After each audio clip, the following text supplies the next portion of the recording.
संध्या हिंदी खबर में आपका एक बार फिर से स्वागत है।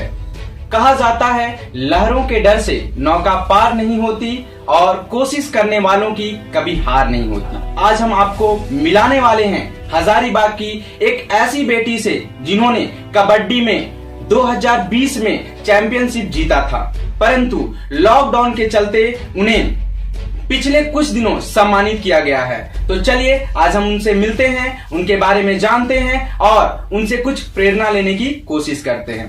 क्या नाम है आपका? पूजा कुमारी। क्या आप अपने बारे में बताना चाहेंगे? हाँ बिल्कुल बताना चाहेंगे। मेरा नाम पूजा कुमारी है और मैं हजारीबाग में रहती हूँ। वैसे तो मेरा गांव है टाटी झरिया, बट यहीं पे रहती हूँ अभी। और पापा का नाम है श्री कृष्ण प्रसाद महतो, माँ का नाम है बसंती देवी। तो आपको ऐसा कब लगा कि आप कबड्डी के लिए बनी हैं, या कबड्डी की शुरुआत आपने कब से किया? ऐसा तो लगा नहीं था पहले कि कभी कबड्डी खेलूंगी। उससे पहले मैं रनिंग करती थी स्कूल में, और जब ये कोलंबस कॉलेज आई तो हमारी सीनियर लोग यहाँ पे थी, देखी मैं कबड्डी खेलती थी वहाँ पे, सीनियर दीदी लोग। तो फिर उसके बाद वहाँ से मैं 11th क्लास से स्टार्ट की कबड्डी खेलना। आपने 11 से स्टार्ट किया ना? हाँ। तो इस खेल के दौरान तो आपको बहुत सारी चुनौतियों का सामना करना पड़ा होगा। हाँ, बहुत सारी चुनौतियों का सामना करना तो पड़ा था। फिर क्या बोलूं। तो आप हमें ये बताना चाहेंगे कि आपके इस सफलता के पीछे सबसे ज्यादा सपोर्ट, या हम कह सकते हैं कि सबसे ज्यादा योगदान किसने दिया? सबसे ज्यादा योगदान तो सबसे पहले तो घर वाले दिए, ताकि आगे मतलब खेल सके, विश्वास हो घर पे कि आगे कर सके। उसके बाद फिर हमारे जो वहाँ पे दीदी लोग हैं वो लोग पहले खेलती थी, वो लोग की, तो वहाँ से भी मिला। फिर हमारे जो कोच है, सर है, उससे भी मिला कि अच्छा खेलो और आगे बढ़ो। इस खेल की शुरुआत कब से की? मैं खेल की शुरुआत 7th क्लास से ही की हूँ, और 7 से 10 तक मैं रनिंग करती थी, एथलेटिक्स। और वो हमारे स्कूल के ही कोच थे, मुकेश सर। और फिर उसके बाद जब मैं यहाँ पे कोलंबस में एडमिशन करवाई तो वहाँ पे अशोक सर जो हमारे कोच है, वहाँ पे भी 2 साल मैं रनिंग भी करती थी, और फिर उसके बाद कबड्डी भी खेली। तो फिर जब ज़्यादा कबड्डी में अच्छा लगने लगा तो फिर मैं कबड्डी खेलने लगी। फिर इंटर कॉलेज खेली कबड्डी। उसके बाद फिर सीनियर स्टेट मैच हुआ था टाटा में, तो मैं टाटा गई वहाँ पे। फिर वहाँ से ही मेरा आगे खेलने का बहुत ज़्यादा मन करने लगा कि हाँ मैं खेलूँ, उसके बाद नेशनल खेलूँ, उसके बाद फिर आगे बढ़ूँ। यूनिवर्सिटी फिर खेली, यूनिवर्सिटी में भी हम 4 यूनिवर्सिटी खेल चुके हैं अभी तक, और नेशनल में 2 नेशनल खेल चुकी हूँ।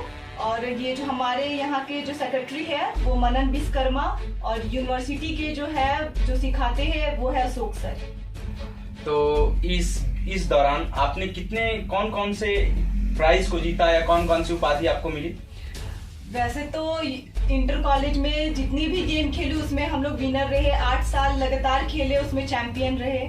यूनिवर्सिटी खेले तो यूनिवर्सिटी में प्लेस तो नहीं लगा, लेकिन कोशिश रहा है कि हम लोग प्लेस किए हम लोग। और फिर स्टेट खेली तो स्टेट में फर्स्ट स्टेट में अच्छा प्रदर्शन रहा था, लेकिन उतना बेस्ट नहीं दे पाए थे। लेकिन सेकंड में जब दिए तो हम लोग झारखंड चैंपियन भी रहे। तो अब आगे आपका क्या प्लान है? आपके लाइफ में आगे क्या प्लान आपने सोच रखा है? आगे तो मैं प्लान की हूँ कि मुझे फिजिकल में ही जाना है, इसलिए अभी मैं रायपुर से बीपीएड कर रही हूँ, तो उसी लाइन में ही रहूंगी अभी। जैसा कि साथियों आपने देखा कि इन्होंने किस तरीके से बहुत छोटे से ही अपनी लाइफ की शुरुआत की और आज इस मुकाम पे पहुंच गई हैं। इनका मानना है कि इसी लाइन को ये अपने लाइफ टाइम तक चलाना चाहेंगी, जिसके लिए इन्होंने शुरुआत भी कर दी है। तो चलिए और कुछ इनसे हम जानते हैं। आज की आने वाली पीढ़ी के लिए आप क्या संदेश देना चाहेंगे? वो मेरे संदेश तो बहुत है, क्योंकि इसी के कारण ना बीपीएड में स्टार्ट की हूँ, ताकि मैं छोटे बच्चे लोग को, जैसे गांव में भी हो गए, अभी बहुत सारे गांव में भी ऐसे कि प्लेयर लोग बहुत है, अच्छे प्रदर्शन मतलब बहुत अच्छा खेलते हैं, और फिर यहाँ पे भी है बहुत अच्छा खेलते हैं। तो वहाँ पे मैं जा करके उन लोग को आगे बढ़ाने की ये करती हूँ। बहुत अच्छी बात है। इनका मानना है कि वैसे लोग जो गांव में ही बेटियों को रखना चाहते हैं, वो उनको आगे बढ़ाना चाहती हैं। इनका कहना है, इनका मानना है कि अगर उन्हें भी मौका दिया जाए तो वो भी हमारी इस धरती का नाम रोशन करने में हमारा सहयोग करेंगे। कहा जाता है कि किसी भी व्यक्ति के सफलता के पीछे उनके पिता का बहुत बड़ा योगदान होता है। उन्हीं के चलते बच्चे के सपने में पूरा प्रभाव पड़ता है, वो उसको पूरा करने में सक्षम होते हैं। तो चलिए आज हम पूजा कुमारी के पिताजी से मिलने वाले हैं। कुछ बताएं अंकल अपने बारे में। जी बताएंगे, क्यों नहीं। मेरा बच्ची जो है सो मतलब कि खेल में शुरू से ही मैंने थोड़ा सा ध्यान दी, स्कूल से ही। स्कूल से खेलते खेलते उसके बाद में फिर कॉलेज गई, और कॉलेज जाने के बाद में देखे कि इसका मतलब कि खेल में बहुत अच्छा रुचि है। तो फिर जो है से हम अपना हौसला को बढ़ाएं, और हम तो ग्रामीण क्षेत्र से ही बिलोंग करते हैं, और ग्राम अमनारी, और मेरा ब्लॉक है टाटीजरिया। तो फिर किसी तरह से हम लोग दोनों परिवार मिल करके और हम लोग बोले कि नहीं, इसको आगे बढ़ाना है, क्योंकि ये बढ़ेगी तभी आगे पीढ़ी बढ़ाएगी। क्योंकि ये लड़का से ज़्यादा जो होता है, ये लड़की जो होती है ना, वो मेरे लिए पहले सोच है, हम तो बहुत कम पढ़े लिखे हैं, लेकिन पहले से सोच है कि नारी को ये क्या होता है कि मेरे घर को भी देखेगी और अपना घर जहाँ जाएगी वहाँ भी देखेगी, है ना। इसलिए बच्ची को खास करके लड़का से ज़्यादा लड़की को पढ़ाने लिखाने में या जो भी हो उसको ध्यान देने से आगे का पीढ़ी बहुत मजबूत होगा। इसलिए हमने सोचा और समझा कि नहीं, आगे का पीढ़ी बढ़ाना है तो बच्ची को जो है से ध्यान देना होगा।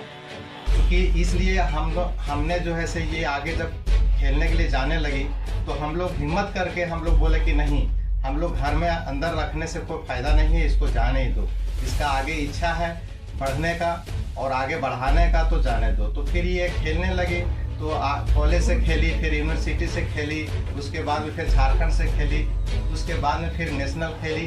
तो जहाँ जहाँ इसको इच्छा हुआ हम लोग भेजते गए, और भेजने समय बहुत काफ़ी दिक्कत हुआ, हम लोग को बहुत सामना करना पड़ा, लेकिन फिर भी इधर से उधर किसी से पैसा लेके, किसी से ये कर करके, और हम अपना मतलब कि मजबूरी सुना करके ले करके और इसको हम भेजते चले गए। क्योंकि यहाँ का तो कुछ पैसा कहीं से मिलना नहीं है, लेकिन वो चीज़ हम किनारा करते हुए हम बोले कि नहीं, जैसी भी हो व्यवस्था करके इसको भेजना है, कभी नहीं रोके, एक सेकंड के लिए नहीं रोके। उसके बाद में जब ये नेशनल 2-2 बार खेली, उसके बाद में इसका इच्छा हुआ कि नहीं, हम बीपीएल करेंगे।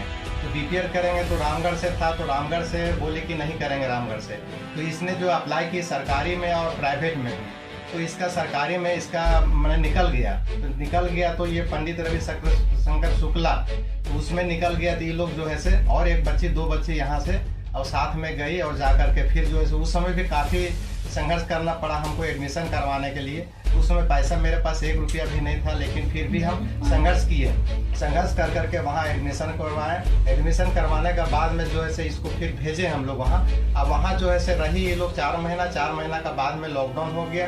लॉकडाउन के बाद में फिर रिटर्न अभी हजारीबाग गई है, और हजारीबाग से इस लोग को ऑनलाइन क्लास हो रहा है। तो अभी जो है से यही स्थिति है। तो उसके बाद कुछ दिन पहले जो है से यहाँ पता चला कि नहीं से मनीष भैया जो है से हम लोग को विधायक यहाँ का है, तो वो सम्मानित करना चाहते हैं। तो वो बोले कि ठीक है, क्यों नहीं जाएगी, जब इतना दूर जा रहे हैं तो अपना भैया है तो काहे नहीं जाएगी। तो फिर जो है से वही बुला करके और वो अपना टेक्स्ट दे करके सम्मानित किए।